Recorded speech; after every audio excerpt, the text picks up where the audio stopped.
morning, dear aspirant. To start with today's news, CBI. So this comes under GS2 polity.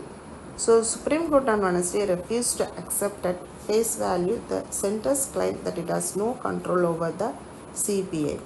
Who would be the authority to authorize the CBI to proceed another state for investigation? Supreme Court asked the Solicitor General. The central government from Mr. Mehta had replied that that issue is not important for us. We need to study about the structure and function of this body. CBI is the premier investigative agency.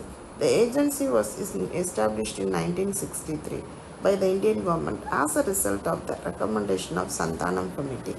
CBI is not a statutory body. It derives its power to investigate from the Delhi Special Police Establishment Act 1946. It operates under the jurisdiction of Ministry of Personnel, Public Grievance and Pensions. However, for investigation of offences under the Prevention of Corruption Act, CBI West superintends to the Central Vigilance Commission. Finally, it was also set up to investigate corruption in government departments. Over the years, its jurisdiction has expanded to cover a wide range of cases, including economic offence, cyber crimes, etc. So, CBI is governed by DSPA Act of 1946. The concern of the state government to be CBI can be either general or case specific.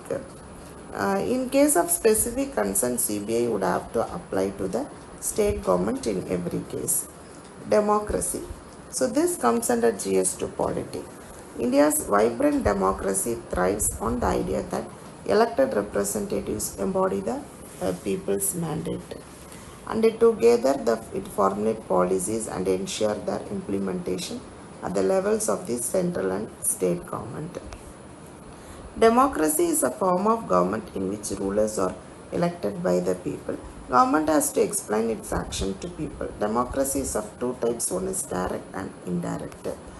Direct democracy, people exercise their supreme power directly. Example, Switzerland. 4 devices of direct democracy. Referendum initiative seeks to amend the constitution. Initiative is petition signed by certain number of voters can force a government to choose either to enact a law or hold a public vote in legislature. Plebiscite is called for an advisory referendum because the government does not have to act upon the decision. Recall is voters can remove an elected official from office through a referendum before that term ends. Indirect democracy or representative democracy. Representatives elected by people and exercise supreme power. 2 types, parliamentary and presidential. Typhoid. More often, the experience of patients with a fever is to get tested and treated for a typhoid infection. The test is a RBT, rapid blood test, and called a viral test. The subsequent treatment usually consists of tablets and injection. Typhoid spreads through contaminated food and water. It is caused by Salmonella typhi. Also, it is known as enteric fever. It presents with a high fever, stomach pain, weakness. Some people called carrier may remain symptom-free and shed the bacteria in their stool. These symptoms mimic those of malaria, dengue, influenza. If left untreated, typhoid can be life-threatening. As per the WHO, 90 lakh people are diagnosed worldwide with typhoid every year. Thank you. Have a